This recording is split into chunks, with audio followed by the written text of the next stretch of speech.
오늘도 내일도 모레도 모조리 깜깜할 때 내가 좋아하는 것들을 하나하나 떠올려 카프카 하루키 케루와 고밀바텐 파수꾼 나나나 그럼 내 근심 걱정 따윈 없었던 일이 되지.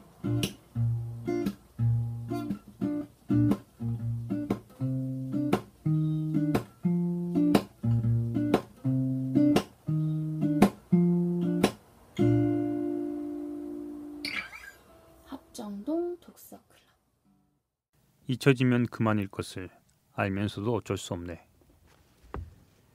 평균적인 한국 남자라면 다 알 테지만 어쨌든 입영 통지서를 받게 되면 삶은 애매해질 수밖에 없다.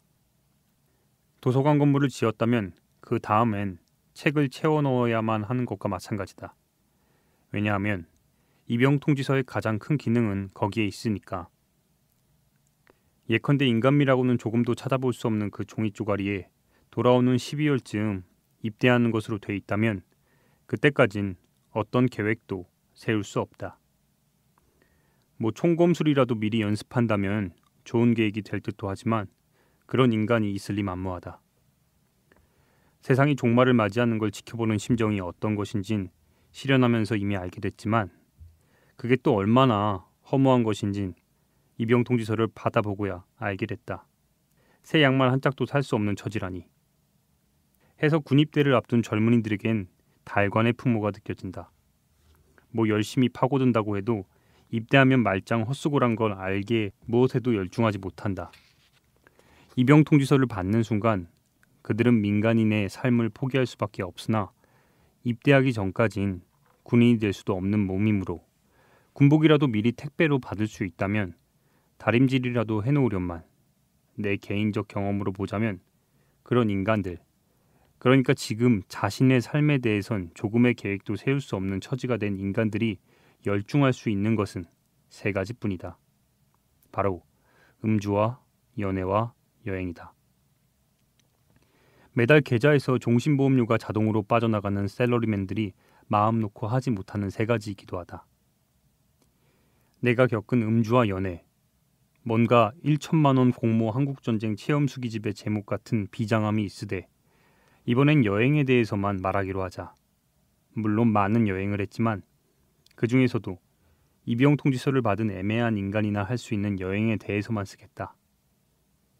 여행이라고는 했지만 사실 솔직히 말하자면 여행이 아니라 불황자 생활이라고 할 수 있다. 비앰비셔스 하려던 보이 시절에 어깨동무의 만화로 배우는 고사성어에 나온 동가식 서가숙이라는 걸 이해하지 못해 한참 헤맨 적이 있었는데 이 고사성어는 왜 6자인가 의문 때문이었다. 물론 이게 내 마음에 남은 문장이 아니다. 바로 그 동가식 서가숙을 뜻한다.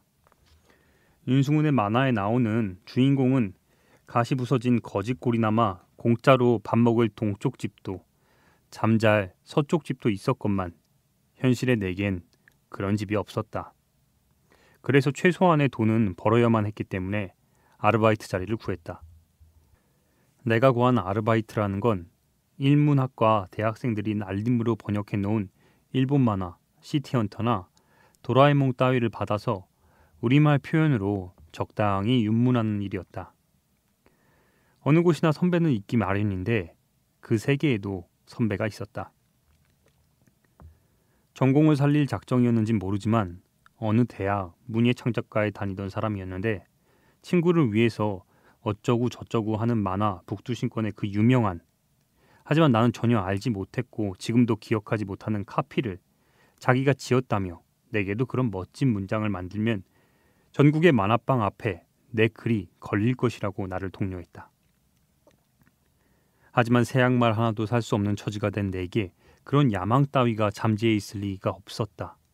전국 만화방에 멋진 문장이 담긴 포스터를 걸고야 말겠노라는 야망도, 그런 재능도 없었던 나는 새로운 등장인물이 나올 때마다 떠오르는 대로 친구의 이름으로 바꿔놓는 식으로 윤문의 세계에 뛰어들었다. 당시 일본 만화가 불법으로 소개되면서 발생한 사회 문제에 나 혼자만으로도 모자라 친구들까지 동원해 일조한 것이다. 한 권을 윤문하면 2만 원을 받을 수 있었다. 1시간이면 한 권을 윤문할 수 있었기 때문에 싼 금액은 아니었다. 그런 식으로 김현수 21세 주거부정의 신분이 되어 가방에는 일본 만화책을 복사한 원고를 넣은 채 대학로 일대를 한동안 헤매고 다녔다. 그 당시 대학로 주변엔 한창 복음을 전파하고 다녔던 어느 아줌마와 기독교 교리의 모순점과 하나님의 질투심에 대해 토론하다가 예전에도 우리가 이렇게 싸우지 않았습니까? 그러고 보니 옛날에 학생하고 얘기한 적이 있었던 것 같네. 이런 식의 한심한 대화를 나누고선 아주 깔끔하게 헤어진 적도 있었다. 돈이 없는 날엔 곧잘 다니던 명상센터에서도 잤고 서울대학교 부속병원 응급실 한쪽에서도 잤고 친구 집에서도 잤다. 윤문 원고를 전해주고 돈을 받은 날에는 해화동에서 삼선교로 넘어가는 길 오른편에 있었던 밤새 몇 가지 동작만 반복적으로 보여주는 비디오를 틀어주는 여관에 기어들어가 입대하는 꿈을 꾸면서 잠들었다. 그렇다면 돈이 애매하게 있을 그럴 땐 가던 곳이 영화 장밋빛 인생에 나올 듯한 학교 앞 만화방이었다. 2,000원을 내면 밤새도록 만화를 볼 수 있어 밤을 보내기엔 더없이 좋았다. 지금이라면 단연코 찜질방이나 PC방에 가겠지만 당시엔 나처럼 애매한 청춘이 밤을 보낼 곳이 많지 않았다. 아마도 그때가 만화방의 전성시대였던 것 같다. 그래서 내게도 일본 만화 윤문이라는 일자리가 돌아왔지만 당시만 해도 한쪽에서 만화를 보고 있노라면 친구가 나를 찾기도 어려울 정도로 만화방은 광활했다. 만화가별로 꽂혀있는 만화를 들여다보고 있노라면 셰익스피어의 전집이나 여유당전서는 독파할지언정 황제나 박봉성의 전작을 읽는다는 것은 불가능에 가까운 것처럼 보였다. 그곳에서 만화를 보다가 지겨우면 도라에몽을 꺼내 일했다. 초등학교 시절 나는 동짜몽에 미쳐 있었는데 그게 다 나중에 윤문을 하려고 그랬던 모양이었다. 라는 뿌듯한 생각은 전혀 들지 않았다. 대신에 일주일치 용돈을 받아 서점으로 달려가 새로 나온 동짜몽 만화책을 산 세계가 얼마나 천국에 가까운 것인지에 대한 깨달음만 들 뿐이었다. 어느 날 새벽도 그렇게 지나간 천국의 한때를 그리워하며 한참 일하고 있을 때였다. 그 만화방의 주인은 70살에 가까운 할아버지였는데 다른 손님에게 라면을 갖다 주고 돌아가다가 도라에몽의 풍선마크 속에 대사를 고시는 나를 발견했다. 이게 뭡니까? 만화가 선생님입니까? 나는 깜짝 놀라서 할아버지를 올려봤다. 아, 저는 만화가가 아니고요. 일본 만화를 윤문하고 있는 중입니다. 하지만 당연히 그 할아버지는 윤문이라는 단어를 이해하지 못했다. 만화가는 아니지만 그보다 더 어려운 뭔가를 하는 사람으로 나를 착각했다. 끝이 뭉툭해진 지우개로 도라에몽의 대사를 박박 문질러 지우고 친구 이름 따위를 써놓고 있었으니 심사위원이라고 생각했을지도 모른다. 갈 곳이 없어 새벽 만화가게로 기어들어온 일본 만화 심사위원? 생각하니 웃기는 얘기였다. 어쨌든 그 뒤로 할아버지는 존경에 가득 찬 눈초리로 나를 바라봤다. 예컨대 음반가게에 가수 비슷한 사람이 서점에 작가 비슷한 사람이 들어온 셈이었으니까. 그러던 어느 날이었다. 또 돈이 애매하게 남아 그 만화방에서 잠자고 있는데 동대문 경찰서에서 만화방을 급습했다.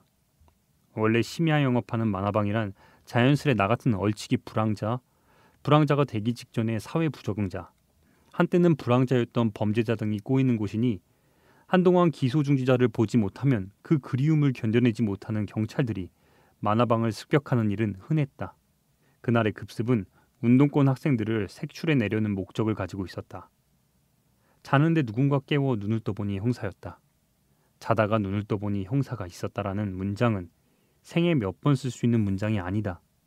대개의 형사들은 얼굴 생김새가 제복과 다름없어 사복을 입고 다니는 모양이었다. 분위기가 아주 험악했다. 신분증을 보여달라고 해서 공손하게 보여드린 뒤 멍하니 앉아있으려니 신분증 제출을 거부했다기보단 지참하지 않았던 몇몇 학생들이 잡혀가고 있었다. 운동권 학생들에겐 만화를 즐길 권리마저도 없단 말인가? 누구나 그런 일을 당하면 마찬가지겠지만 마음으로야 부당한 공권력을 골백 번도 더 규탄하지만 겉으로는 내색하지 못한다. 기왕 잠은 다 깨버렸으니까 신발을 신고 물 마시는 척하면서 동태를 살피려고 계산대 쪽으로 슬금슬금 다가가니 형사들이 주인 할아버지에게 일장 훈시를 퍼붓고 있었다. 누가 밤새도록 영업하라고 했느냐 뭐 그런 식이었다.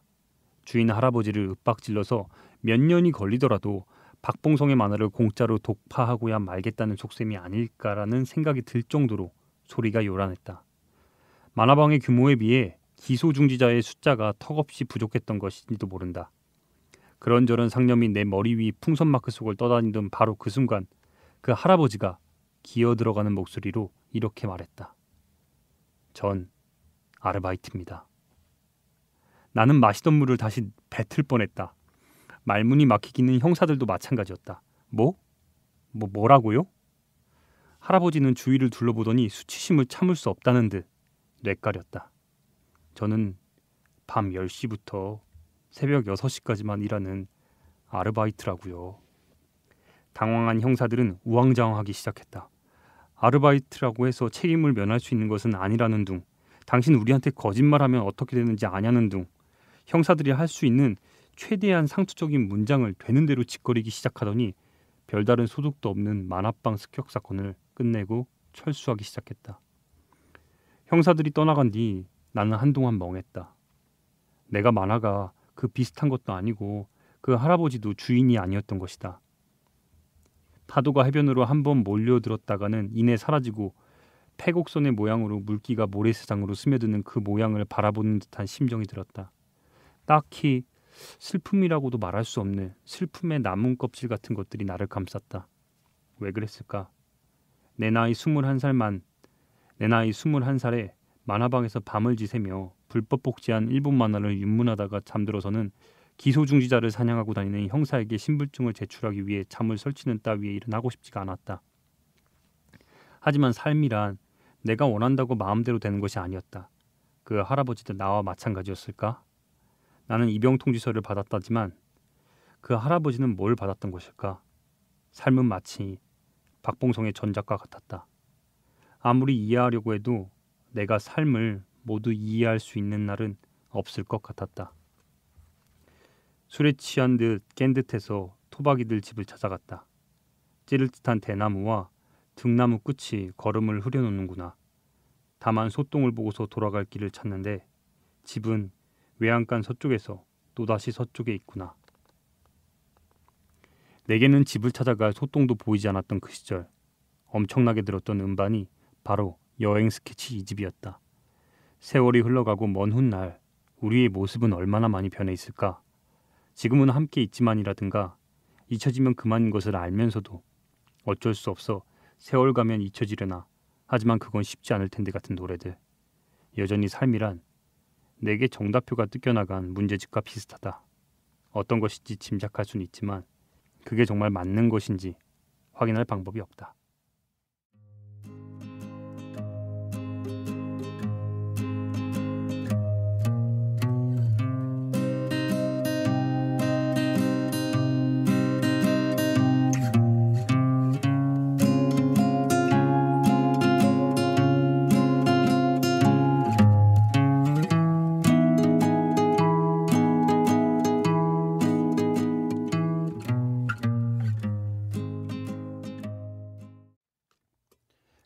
네, 합정동 독서클럽 10-2회 시작하겠습니다. 가을 특집이에요. 네, 가을 특집 잘 들었습니다.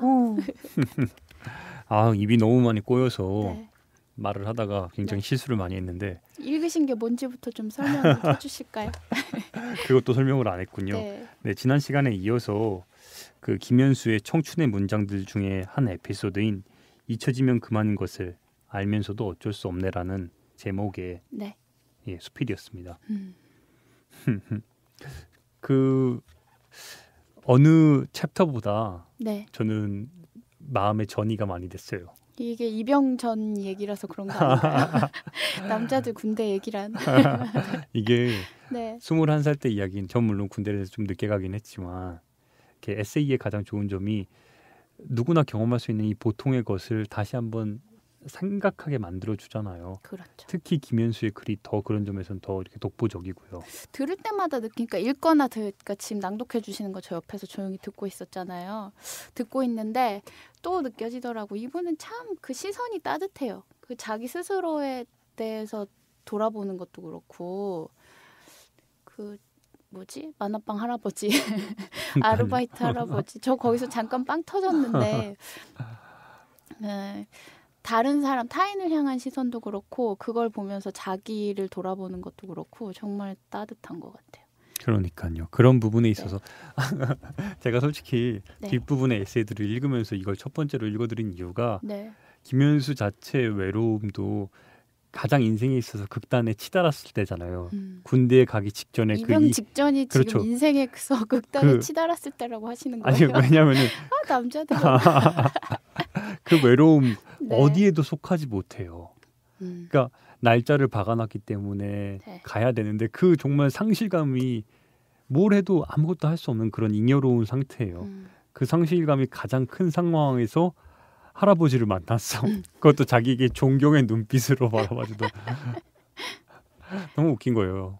놀랍네요. 저 예전에 네. 김현수 작가님 어떻게 잠깐 뵐 일이 있었는데 그분을 뵈려고 간 건 아니고 뭐 어떻게 하다가 같은 자리에 한번 있은 적이 있는데 술에 많이 취하셔가지고 인사도 못했어요. 근데 그 아직도 그 정수리만 기억나요. 왜 술 취하면 이렇게 엎드려 있잖아요.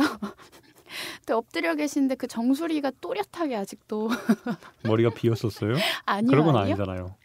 제가 되게 좋아하는 작가님인데 저한테 정수리만 보여주고 계신 그 상황이 되게 재밌더라고요. 나중에 저도 책 쓰면 에피소드로 나는 김현수 작가의 정수리를 바라보고 있었네 이런 걸. 제가 요즘에 네. 이 김현수 작가 책을 보면서 네. 가장 많이 드는 생각이 뭐냐면은 다시 글 쓰고 싶다. 글을 쓰세요. 그러니까 김현수 작가도 기자 생활을 하면서 매일 저녁 11시부터 새벽 2시까지 글을 썼다고 말을 했잖아요. 저도 요즘에 다시 드는 생각이 물론 저는 퇴근 자체가 새벽 1시예요. 집에 들어가면 2시라 네. 좀 제한이 많이 되긴 하는데 그냥 나의 일상의 기록들을 명징하게 생각은 안 나요. 그런데 그것들을 정리해서 나의 문장으로 다시 기록으로 만들어 놓는 것들이 너무너무 좋은 거예요. 근데 어제도 집에 뭐 1시경에 들어가가지고 아버지가 이렇게 많이 편찮으셨어요. 아버지가 편찮으셔서 안 좋으시다. 예, 많이 안 좋으셔가지고 진짜 응급실에 가야 되나 말아야 되나 막 이런 상황까지 있어서 주무시지 못하더라고요. 근데 그 순간에 내가 든 게 뭐냐면은 참 나도 참 나쁜 아들인 게 글을 쓰고 싶은 거예요. 그 상황을요? 그 상황과 그러니까 나의 마음과 순간에 막 이게 떠오르는 문장들이 글로 너무너무 쓰고 싶은 거예요. 그때 쓰셨으면 명문이 나왔을 수도 있는데. 그러니까 그런데 아버지 2시까지 이제 아버지 이제 좀 이렇게 봐드리고 옆에서 하고 씻고 나왔더니 뭐 3시 가까이 됐잖아요. 졸리더라고요. 그래서 그냥 역시 글은 아무나 쓰는 게 아닌가 봐요. 의지를 가지고 그 순간에 문장들이 떠오르는데 그게 졸리더라고요. 작가의 숙명인데 작가는 아니신가 봐요. 아 왜요? 그냥 여기 청춘의 문장들을 보면 김현수 씨가 그렇게 쓰신 부분 있잖아요. 자기는 글로 표현하는 거 말고는 하고 싶은 일도 없고 그게 자기의 숙명이라고 생각한다. 그래서, 옛날에 예. 그 작가들이 이런 것들 있잖아요. 치즈 히토나니까 그런 말을 했던 기억이 나요. 자기는 말로 표현한 것보다 글로 표현하는 게 더 편하고 자기의 마음을 더 적확하게 나타낼 수 있다. 김현수 작가도 여기 청춘의 문장들에서 그렇게 말했어요. 그러니까요. 우리 팅커벨은 어때요? 저요? 저는 말로도 잘 못하고 글로도 잘 못해요. 오늘도 뭐 이제 화가 나서 막 얘기해야 될 일이 있었는데 그러니까 제가 지금 머릿속에 생각하는 건 이 단어가 아닌데 그 단어를 못 찾겠는 거예요. 그 단어가 있어야 내 마음을 제대로 표현할 수 있겠는데 그 단어를 모르겠는 거죠. 그 단어조차 뭔지도 모르겠는 거예요. 글을 쓰는 사람들은 특히 김현수 씨나 제가 좋아하는 뭐 다른 작가들도 그렇고 그 단어를 다 찾아내서 전에 왜 저희 그 하루키 얘기할 때 제가 얘기했을 거예요. 하루키가 쓰는 글을 보고 누군가가 이 정도면 나도 쓰겠다 그랬대요. 그리고 하루키가 뭔가 일 다니고 재즈 카페 하다가 글 쓰기 시작한 거잖아요. 그래서 이 정도 글이면 나도 쓸 수 있겠다 이렇게 말했는데 그때 하루키가 아마 하루키가 한 얘기인지 다른 사람이 한 얘기인지 모르겠는데 그래서 쓸 수 있느냐 없느냐의 차이라고. 그렇죠. 못 써요. 못 써요. 못 써요. 못 써요. 그 단어, 그 상황 표현 못 한다니까요. 그러니까 맞아요. 작가니까 할 수 있는 거예요. 그렇죠. 그 정도를 쓰려면 엄청나게 생각 많이 하고. 그러니까 우리가 김현수 작가 글이 되게, 제가 지난 시간에 김현수 작가의 글 자체는 김훈이나 김승옥처럼 자기만의 색깔이 확 드러나지 않는다, 쉽다, 네. 이렇게 이야기를 했는데, 이 쉬운 문장, 한 번에 읽히는 문장을 만들기 위해서 이 사람이 노력했던 그 시간들이 얼마나 크겠어요. 하루 종일 글만 쓰고. 그렇죠. 물론 할 일이 없어서 썼다고는 하는데 그래도 좋아하는 일이니까 하루 종일 글 쓴 사람이랑 머릿속으로 생각만 해서 나도 쓸 수 있을 것 같은데 다르죠. 하는 거랑은 진짜 다르죠. 정말 다르죠. 그리고 김현수는 그걸 맛본 사람이잖아요. 글을 쓰다가 고개를 딱 들었는데 검은 하늘이 펼쳐져 있고, 맞아. 이거는 좀 그러니까 글에 대해서 시간을 투자해 본 사람이라면 느끼는 그 감정이거든요. 정말 미친 듯이 다 쏟아내고 나서 하늘을 탁 바라봤는데 탁 펼쳐져 있는. 지금 저희 집에서는 불가능하죠. 집이 좁은가요? 네. 막혀 있나요? 고개를 돌리면 보일러밖에 안 보여요. 제 방에선. 저는 창 열면 옆집이 보여요. 옆집 욕실. 야릇해. 오늘 근데 제가 아까부터 하고 싶은 말이었는데, 지금 김종훈 기자 목소리가 엄청 차분해요. 이거 그 댓글 아니 제 친구 얘기 때문인가요? 네. 저는 개인적으로 나도 낭독에 있어서 일가견이 있다 생각했는데 그 여러 이야기를 많이 들었어요. 네. 팅커벨과 비교해. 너는 낭독에 기본이 안 됐다. 아니 그 정도는 아니었죠. 비교 대상이 될 수 없다. 이런 얘기를 듣는 순간 나도 안 되겠다. 근데 오늘 진짜 너무 부드럽게 말씀하셔서 저 지금 부담돼요. 원래 저대로 돌아가요? 네, 아니 새로운 분하고 하는 것 같은 되게. 우리 벌써 지금 같이 한 지 5개월 가까이 돼가는 것 같은데. 그렇게 오래됐어요? 네. 그렇죠. 4개월 정도 되겠네요. 네, 전원일기만큼 오래 하기로. 하루하루가 위태위태한데. 아니에요. 아무튼 이 김현수 문장과 관련해서는 지금 제가 읽어드린 이 내용과 관련해서는 어떻게 더 하실 말씀은요? 저요? 저는 뭐 입대 상황이나 뭐 이런 걸 겪어보지 않은 사람이라 잘 모르겠지만, 그러니까 아무것도 할 수 없을 때 그 붕 뜬 사람의 느낌은 저도 아니까. 그러니까 뭔가 정해지지도 않아. 그러니까 어떻게 설명해야 될까? 이게 마치 청년들의 취업 상황과 비슷한 거잖아요. 그렇게 생각하면 되겠다. 네, 물론 군대는 날짜를 박아놓고 가는 거지만. 그리고 그 군대 간 동안 아무것도 할 수도 그렇죠. 없어. 뭘 계획할 수가 없어. 그리고 이 문장 속에도 나오는데 여기서 나오지만 시련, 김현수도 군대에서 느꼈던 그 시련이 엄청 나거든요. 네, 여자친구와 있었던 그 일들. 추억 돋으시나 봐요. 안 돋아요. 이제 방송에서 여자 얘기 안 할 거야. 여자 얘기라고 하니까 너무 그래요. 연애 얘기라고 해주세요. 언젠가 내가 만난 여자들 내가 쓴다니까요. 꼭 써주시기를 바랍니다. 하루키보다 좀 덜 마초적인 걸로 써주세요. 그럼요. 내가 만난 여자들은 나는 육체적인 관계 이런 게 아니라 플라토니까. 아마 지은혜 씨 이야기도 들어갈 거예요. 재미없으면 안 보게 될 것 같은데요. 네, 너무 플라토닉이나 그러니까 타인 꼭 사귄 사람이 아니어도 만난 여자들에 대해서 쓸 수는 있잖아요. 그럼요. 근데 너무 플라토닉은 저는 그렇게 큰 재미를 못 느껴요. 그게 플라토닉만 있을 수가 없죠. 성인인데 왜요? 어때요? 근데 이 중간중간에 요소 나오는 여기에 무슨 황제나 이런 만화들 혹시 본 적 있어요?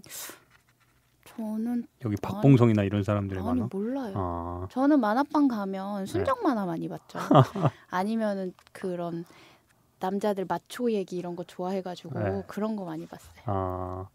저는 만화방을 물론 좋아하지는 않지만 이 김현수가 느꼈을 이런 감정들, 여기서 경험했던 것들 재밌잖아요. 그리고 김현수가 그 김천에서 경상도에서 서울에 대학을 다니면서 성대를 다녔죠 아마? 제가 알기로는 성대를 다녔어요.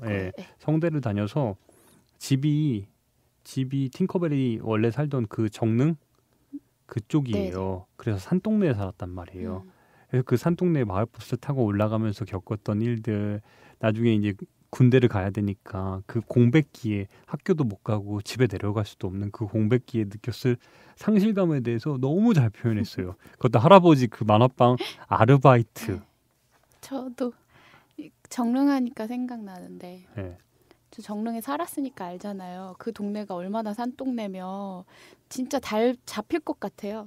저도 맨 꼭대기집에 살아서 아는데 그래서 이 김현수 씨가 쓴 글 보면 그 달동네 얘기들이 많이 나오잖아요. 그거 보면서 나랑 비슷한 생활을 겪지 않았을까 하는 생각이 드는 거죠. 그리고 이런 상실이나 좀 전에 말씀하셨던 그런 시련들, 그러니까 좀 나쁘게 얘기하자면 이 사람도 흑수저였나? 그런 거? 근데 정말 재밌는 점이 네. 동네 이름 자체는 되게 멋있어요. 그러니까 버스 정류장의 가장 종점이 알프스예요. 그래요? 네. 그거 그러니까 여기서도 왜 에세이 속에 나오는 알프스지? 건데 알프스, 그러니까 가장 꼭대기에 있으니까 마을버스의 종점을 알프스라고 정해놓은 거예요. 가장 위에 있으니까. 근데 김현수도 그 중간에 내리니까 못 올라갔어요. 그래서 올라갔어요. 올라갔더니 동네 목욕탕 이름이었던 거예요. 알프스 그렇겠죠. 네. 뭐 이름이니까 그럼 알프스라고 뭔가 했지. 자기 나름대로, 그러니까 네. 이름에만 멋스러움을 줬는데 실제 현실은 시공창이야. 그렇죠. 그러니까 보통 이런 거 있었어요. 정릉 무슨 안경원 앞. 그러니까 보통은 그 거기에 있는 어떤 상징적인 건물, 그러니까 마을버스니까 진짜 작은 건물들 이름이죠. 저는 알프스 딱 얘기하시자마자 무슨 건물 이름이겠구나 이렇게 생각했어요. 알프스가 그런 작가적인 시점으로 볼 만한 그런 아름다운 이름일 리가 없어요. 꼭대기니까 알프스 이럴 리가 없어요. 현실은 다르니까. 그렇죠. 네. 아무튼 참 좋은 수필이라 네. 예, 이렇게 그 인간의 시련과 그다음에 자기의 청춘에 대해서 짚어준 게 너무너무 좋았고요. 네, 어쨌든 두 번째 이제 에세이 우리 팅커벨이 네. 이제 낭독해 주시죠. 네, 읽기 전에 제가 오늘 정말 놀라운 사실을 알았는데 제가 녹음을 하잖아요. 근데 녹음 파동에 항상 제가 말할 때는 이렇게 작은 파동이 생기고 김종훈 기자가 말할 때는 큰 파동의 그런 소리가 들어갔었거든요. 파동이. 근데 지금 파장이 오늘은 제가 크고 김종훈 기자가 되게 작아요. 뭐 이런 날도 있어야죠. 오늘 분위기 있으시네요. 가을이 오다 보니 만추 만추죠. 찍으신다고. 요새 바바리 입고 다니신다는 소문이? 봐봐, 지금도 뭐 티셔츠 입었는데요. 이봐요, 라크놀 없이 인생은 의미 없다. 정말이네요. 예. 그럼 오늘 락큰롤 한번 들으러 가시죠. 내가 요즘에 라크놀에 빠져 살죠. 아무튼 네, 두 이제 번째 잠깐 그만하고 에세이 좀 읽어주시죠. 네, 읽겠습니다.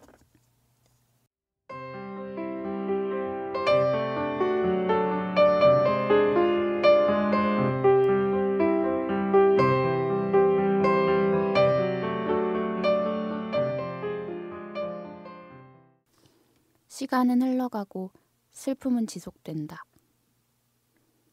시간이란 무엇일까?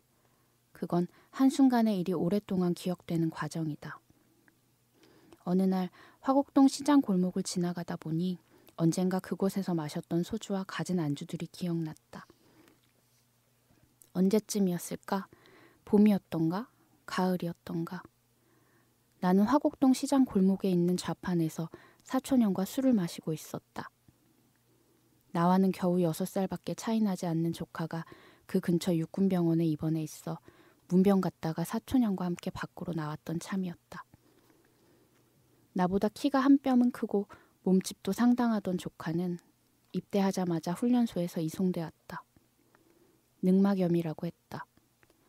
침대에 누워서는 이제 평생 술은 마시지 못하겠다 아쉬워하던 모습이 기억난다. 술이나 뭐나 어서 몸이나 챙겨라고 내가 말했다. 몸만 나아지면 조카는 의병 제대한다고 했다. 누구보다도 건강했던 조카가 그럴 줄은 전혀 알지 못했다.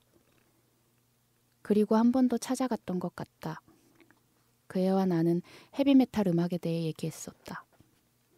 내가 어떤 그룹이 그쯤 내한 공연을 한다고 말했던 것 같다. 조카는 그 그룹을 알지 못했다. 병원에서 나가면 꼭 공연을 보여달라고 말했고 나는 그러겠노라고 대답했다. 그러던 어느 결엔가 그 애가 나는 삼촌이 참 좋아 라고 말했다. 어릴 적부터 나와는 친구처럼 지내던 애였으나 성정이 문약한 나와 달라 늘 내게 대들던 애였다. 내 생각에 그 애와 나는 친척이라는 사실을 제하면 그다지 공통점이 없었다. 어느 틈에 커버린 그 애를 나는 통제할 수 없었다. 그런데 갑자기 한 번도 듣지 못한 그런 소리를 들은 것이다. 내가 좀 더 예민한 사람이었으면 그 말이 무슨 뜻인지 알았을 것이다. 하지만 불행히도 나는 예민하지 못했다. 조카의 말이 무슨 뜻인지도 알아차리지 못할 정도로 둔감한 내가 그만 일본의 짧은 시 하이쿠에 푹 빠져버리게 된 계기는 현대 하이쿠 시인인 이시바시 히데노의 다음과 같은 시를 읽었기 때문이다. 매미 소리 쏴 아이는 구급차를 못 쫓아왔네. 하이쿠는 오치로의 음수율을 가진 정형시다. 그러므로 위의 시 역시 세미시구레 고아단소 오샤니 오이츠케츠라고 읽어야만 한다. 의미로 읽자면 매미 소리 쏴 하고 읊은 뒤 잠시 끊어야만 한다. 일본 하이쿠에 대해 조금이라도 아는 사람이라면 이 첫 구절만 듣고도 이 시의 배경은 여름이거니 하고 생각하게 될 것이다. 계절어인 매미가 들어갔기 때문이다.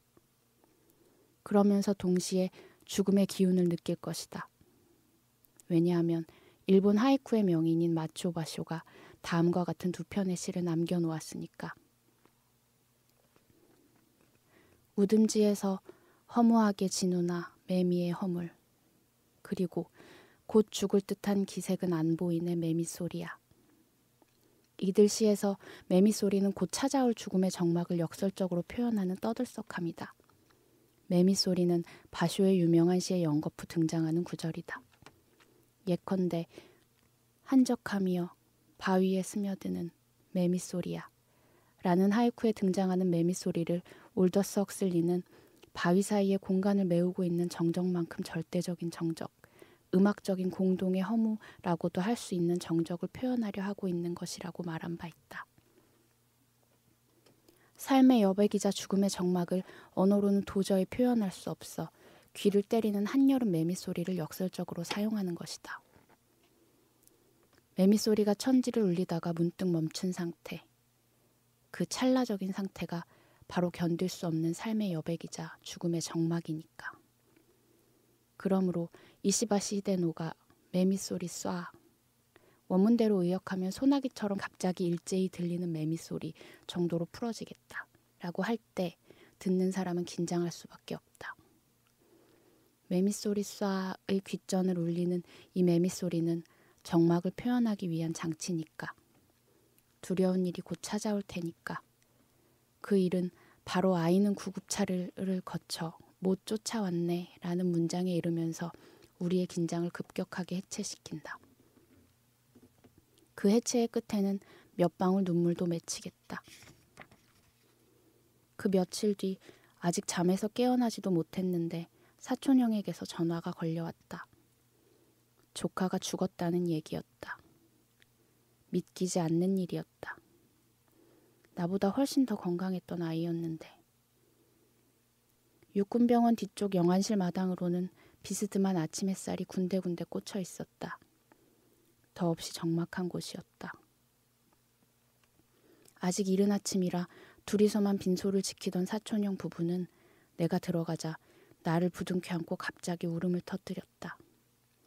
그때는 그런 생각을 할 겨를도 없었지만 지금 생각하면 일제히 들리는 매미 소리보다 훨씬 더 큰 울음소리였다. 매미가 왜 그렇게 크게 소리내 우는 것인지 지금 생각하면 이해할 듯도 하다. 여류 시인 이시바시 히데노가 폐병을 앓다가 죽은 것은 그녀의 나이 38살의 일이다. 그녀에게는 6살짜리 딸이 하나 있었다. 어느 여름이겠다. 그녀의 병이 깊어져 구급차가 집으로 달려와 그녀는 병원으로 운송되고 있었다. 구급차로 옮겨지는 동안 매미가 어찌나 큰 소리로 울던지. 그 와중에 딸아이는 제 엄마가 구급차에 실려가는 게 무서워 울면서 엄마를 쫓아오고 있었는데 어느 결엔가 그의 울음소리가 들리지 않는 것이었다. 이시바시 히데노가 매미 소리 쏴 아이는 구급차를 못 쫓아왔네 라는 겨우 17자로 표현한 일은 바로 이 일을 뜻한다. 오랫동안 하이쿠 시인으로 활약했고 마치오 바쇼의 작품을 수도 없이 읽었을 테니 매미소리 쏴를 떠올릴 때 그녀에게는 이제 죽으리라는 예감이 있었을 것이다. 아이의 울부짖음마저도 삼켜버릴 듯한 그 매미소리가 사라지면 그녀는 이 세상을 떠나게 될 터였다. 혼자서만 살아가는 세상이라면 운명이 굳이 지금 세상을 떠나라고 해도 그다지 아쉬울 것은 없으리라. 하지만 우리 모두에겐 남아있는 사람이 있지 않은가. 남은 사람들의 기억 속에서 그 일이 반복되는 한 슬픔은 오랫동안 지속되리라. 아이는 구급차를 못 쫓아왔네 라는 문장은 그처럼 오랫동안 지속되는 슬픔의 한 모습이다. 시간은 그렇게 지속된다. 그 아이를 화장하고 돌아오던 날 밤 그 아이가 나를 찾아왔다. 꿈이었으리라. 어쩌면 꿈이라고 생각하고 싶었던 것이었으리라. 그 아이는 아무런 말 없이 나를 바라봤다. 나는 이곳에 머물지 말고 떠나가라고 소리쳤다. 부모든 나든 그 누구든 절대로 원망해서는 안 된다고 몇 번이고 말했다. 그 아이는 아무런 말 없이 나를 바라봤다. 뭐라고 말하고 싶으나 차마 입이 떨어지지 않는 듯한 표정이었다. 나는 다시 소리쳤다. 어서 떠나. 뒤돌아보지 말고 떠나버려. 누구도 원망하지 말고 그 모든 것을 잊어버리고 떠나버려. 다시는 돌아오지 마. 아이는 그렇게 떠나버렸다. 그리고 내 다음에는 말라 죽은 생선 껍질 같은 죄책감이 수북하게 쌓였다. 갑자기 무서워져서 다시 잠들지 못했다. 밤은 그대로 가만히 있는 듯한데 내 마음만 하염없이 떠다녔다. 우리가 잊고자 애쓰는 일은 결코 잊을 수 없는 일이 아니겠는가. 저도 아직 잊지 못하면서 이렇게 오랫동안 기억 속에 쌓아두면서 왜 그때는 그렇게 가혹하게 소리쳐야만 했을까. 그러고 보면 결국 이시바시 히데노가 남긴 많은 하이쿠 중 이 시가 대표작으로 꼽히는 것도 가혹한 일이다. 6살짜리 무남동녀 그 딸아이에게는 그 후로도 오랫동안 이 시가 쓰라렸을 텐데. 아이는 구급차를 못 쫓아왔네 라고 말할 때는 이제 그만 자신을 잊어달라는 소리였겠지만 아직도 그 아이의 마음은 구급차를 쫓아가고 있을 듯. 귀를 울릴 듯 매미소리가 들리다가 일제히 울음을 그치는 그 순간 앞으로 찾아올 그 모든 슬픔의 시간이 단단하게 압축된 빈 공간이 찾아온다. 겪은 사람이라면 절대로 잊지 못하는 순간이다. 누구도 원망하지 말고 잊으라고 소리쳤지만 정작 나만은 아직도 그 절대적인 공허와 그 절대적인 충만의 순간을 잊지 못하겠다. 시간은 흘러가고 슬픔은 오랫동안 지속된다.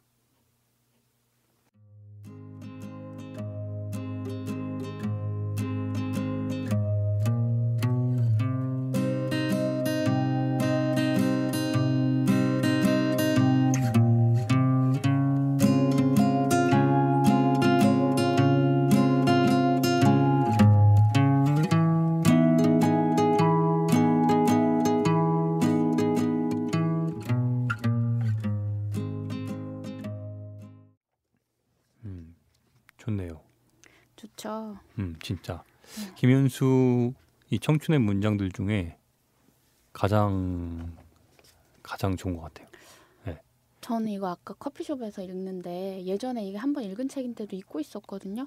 아까 커피숍에서 막 울었어요. 읽다가. 그러니까 이거를 네. 분석하고 싶지 않은데 네. 갑자기 분석하고 싶은 욕심도 좀 나요. 분석이요? 어떤 그러니까 분석? 굉장히 문장을 받으면서 글이 한 편이 완성이 된 거잖아요. 네. 그런데 이 글은 굉장히 또 치밀한 글이기도 하네요. 그 다시 한번 나도 지금 팅커벨의 음성을 통해서 복귀하면서 이걸 지금 들으니까 중간중간에 복선의 요소들이 되게 많이 형식주의적인 측면에서 되게 강한 것들이 있어요. 따뜻한 글 읽었는데 형식주의 나중에 얘기하시면 안 돼요? 물론 좋은 글이에요. 좋은 네. 글인데 너무너무 좋은 글인데 네. 제가 좋다고 말하는 그 두 가지 이유가 그러니까 글 자체로서도 완성도가 너무너무 높은 따뜻한 글인데 여기에 에세이가 갖지 못하는 형식주의적인 측면까지 같이 포함되어 있는 거예요. 그래서 제가 이거를 네. 너무너무 좋다고 이야기를 하는 거예요. 저는 음. 물론 글 자체의 높은 감수성은 정말 대단해요. 그래서 우리 팅커벨이 울었다고 이야기를 했을 때 나도 이걸 들으니까 야 이게 제목이 시간은 흘러가고 슬픔은 지속된다잖아요. 저는 사실 이 제목을 보면서 아예 뭐 이렇게 상투적인 걸 쓰셨지 그랬거든요. 근데 이거 말고 뭐 표현할 수 있는 말이 없어요. 그렇죠. 맞아요. 그리고 여기서 이제 마초바쇼랑 또 그 저기 하이쿠 지은 분 아까 성함 뭐였지? 저 마초바쇼만 좋아해가지고 잘 모르겠는데 네. 나오는데 하이쿠가 오치로조로 들어가잖아요. 근데 그 오치로 그 단어 17자에 아주 압축된 그 함축된 것들을 써줘요. 특히 제가 되게 좋아하는 게 하나 있는데 지금 정확히 기억이 안 나는데 날은 춥지만 둘이 있으니 마음 따뜻하여란가? 뭐 그런 글도 있거든요. 하이쿠도. 나중에 하이쿠도 한번 소개할 시간이 있었으면 좋겠는데. 그러니까 네. 이게 진짜 더 좋은 점이 네. 솔직히 청춘의 문장들을 글을 완성하기 위해서 김현수가 좋아하는 문장들을 어느 면에서는 어거지로 갖다 쓴 것들이 있어요. 그런데 지금 방금 낭독해준 시간은 흘러가고 슬픔은 지속된다는 적확하게 김현수가 말하고자 하는 바와 가져온 문장들이 너무너무 매칭이 좋아요. 그리고 김현수 스스로 얘기하잖아요. 이건 아픔을 겪어본 사람만이 알 수 있는 그런 부분이다. 솔직히 이런 상실에 대해서 겪어보지 않은 사람이 있을까요? 다 한 번쯤 살아가다 보면 겪을 수밖에 없는 거잖아요. 그리고 제가 이 책을 아까 읽으면서 막 눈물이 났던 게 책 읽고 나서 그 생각을 했거든요. 저는 죽음에 대해서 그러니까 약간 그런 게 있어요. 저는 죽는 사람이 왜 슬픈가에 대해서 생각을 해봤어요. 근데 남겨지는 사람이 훨씬 슬플 거라고 생각하거든요. 이거는 제 생각이니까 뭐 죽는 사람은 죽음 이후에 뭐가 있는지 사실 모르잖아요. 그게 뭐 아무것도 없을 수도 있지만 그렇지만 남겨진 사람들은 그 사람이 떠나가는 걸 지켜보고 있으면서 앞으로도 생이 계속된다는 걸 알고 있잖아요. 그래서 무서운 것 같아요. 그 죽음이라는 게. 그래서 저는 제가 죽으면 어떻게 될까를 되게 오랫동안 생각했는데 지금도 매일 생각하는데 제가 죽는 거는 그렇게 슬프지 않을 것 같아요. 뭔가 아주 나쁜 일이 생겨서 그러지 않는 이상 제가 죽으면서 슬플 건 내가 좋아하는 사람을 다시 못 볼 수도 있다는 그 불안함 그리고 그렇죠. 남겨진 사람들한테 미안한 감정 그것 때문에 무서운 거지. 그런 생각이 들어요. 그러니까 죽는 사람들이 나 죽기 싫어 막 이렇게 하는 게 그러니까. 네, 예전부터 좀 신기했었어요. 하지만 살아있는 게 더 좋죠. 죽음 다음에 뭐가 있는지 모르니까. 그러니까. 네. 이 글에 대해서 나는 분석하고 싶은 마음이 좀 굴뚝 같으나 네. 해주세요. 좀 해드릴까요? 네, 나중에라도. 일단은 조카의 죽음에 대해서 네. 그 매미랑 같이 결부를 하면서 이야기를 쭉 풀어갔잖아요. 여름과 우리가 흔히들 여름을 상징하는 것들이 청춘이고 청년이잖아요. 그리고 그 사이사이에 들어있는 매미, 죽음을 향해 울음을 터뜨리는 그 매미에 대해서 이야기를 했단 말이에요. 매미가 나오는 순간 물론 거기서 인용을 한 거지만 바로 그냥 저는 죽음이 딱 예견이 됐는데 매미는 항상 그런 존재. 네, 복선. 바로 너무너무 잘 이야기를 했어요. 근데 이런 가운데 저는 든 생각이 두 가지가 있어요. 일단 김현수의 박식함. 이 문장과 문장을 연결짓는 이 힘이 그냥 끄집어내는 것 같아요. 어떻게 이렇게 윤활유처럼 문장과 문장을 매끄럽게 연결을 할까. 이런 부러움. 그리고 두 번째로 저 어쩔 수 없이 기자인가 봐요. 왜요? 조카가 군대에서 죽었잖아요. 이 군 의문사 같은 느낌이 되게 많이 드는. 저도 그 생각은 했어요. 보면서. 그러니까 아무 설명도 없이 그냥 네. 군에서 죽었다. 그게 슬프고 그리고 그거에 대해 왜 어떻게 죽었는지에 대한 얘기가 전혀 없잖아요. 그러니까요. 딱 드는데 그 부분이 근데 그렇다고 여기서 막 이걸 드러내기에는 글 자체 톤이 달라지니까. 근데 이 문장 하나하나를 쓰기 위해서 김현수가 얼마나 많은 사유와 시간을 보냈을까요? 참 멋있네요. 부럽고. 요새 김현수 씨가 더 좋아졌어요. 그래서 낭독하고 나서 진짜 많이 좋아졌어요. 입에 착 감기는 문장들이잖아요. 그러니까 김현수의 문장이 제가 그냥 눈으로 봤을 때보다 낭독을 해보니까 이 사람이 글을 얼마나 잘 쓰는지 진짜 시인 출신이라 그런지 모르겠는데 물론 지금도 시를 쓰시지만 이 운율감이 탁탁탁 있네요. 문장과 문장에. 근데 김현수 씨가 처음에 시 써가지고 했을 때 이게 비화라고 알고 있는데 누가 그랬대. 차라리 소설을 써봐라. 시를 너무 길게 몇 장을 썼으니 그건 소설인데. 그래서 더 대박이 났죠. 네. 제가 원래 오늘 읽어드리려고 했던 것 중에 하나가 네. 어떤 스님과 관련된 일화가 있어요. 김현수 씨가 뭔지 이제 알 것 같아요. 그래서 넌 10년 뒤에 대한민국에서 모든 사람들이 너를 알게 될 글쟁이가 될 거야. 시인이 될 거야 이랬는데 그땐 대박을 안 쳤어요. 결국에는 많은 사람들이 알게 됐지만 문단계에선 참 재밌더라고요. 그 에피소드도. 김현수 씨 책 읽으면서 내내 든 생각은 말로도 이렇게 사람들이 자기 속에 가지고 있는 생각을 표현을 할 수가 없는데 어떻게 글로 이걸 표현했지? 이런 거. 결국엔 글을 사람들도 그렇고 저도 그렇고 우리 은혜 씨도 그렇고 글을 계속 썼으면 좋겠어요. 저는 글 쓰고 싶다는 욕심이 이번에 다시 한번 크게 들어서 언젠가 또 보여드리고 읽어드릴게요. 저도. 제가 새 팟캐스트를 하나 하려고 생각하고 있는데 그때 참여하시면 되겠네요.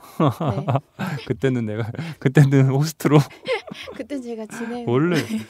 원래 오늘 이 시간에 지난 시간에 예고한 바는 우리 팅커벨의 공연까지 내가 사람들에게 맞다, 예고를 해드렸는데 오늘 너무 바빠서 팅커벨이 기타도 안 들고 왔어요. 오늘 제가 지금 요 며칠 너무 정신이 없어서 정말 이렇게 말할 수 없을 정도로 정신이 없어서 죄송합니다. 제가 다음에 번외로라도 올릴게요. 노래 불러주세요. 네, 으흐.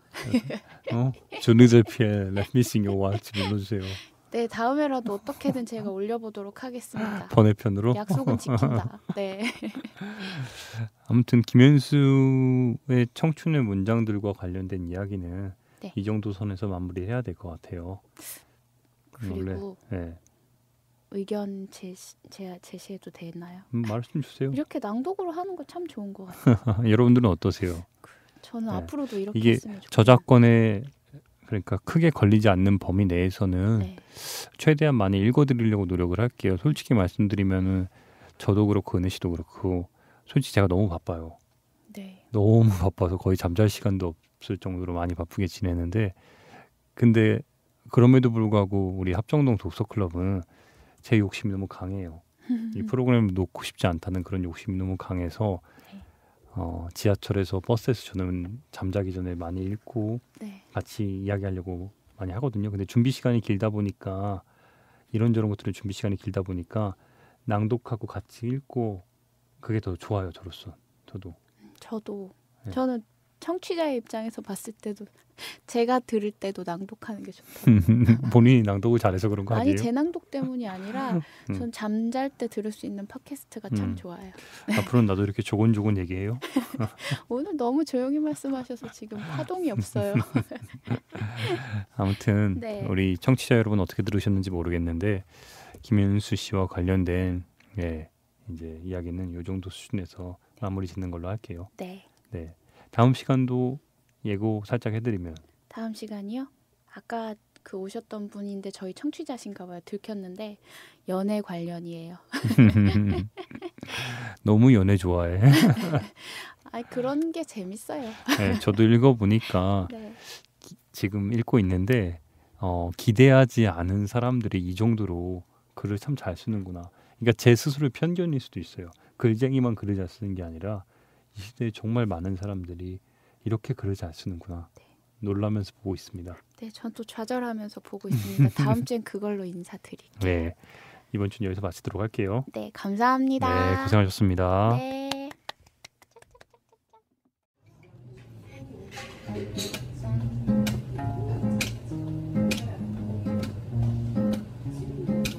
오늘도 내일도 모레도 모조리 깜깜할 때 좀 천천히. 내가 좋아하는 것들 하나하나 떠올려 카프카 하루키 케루와 고문 같은 파수꾼 그런데 근심 걱정 따윈 없었던 일이 되지.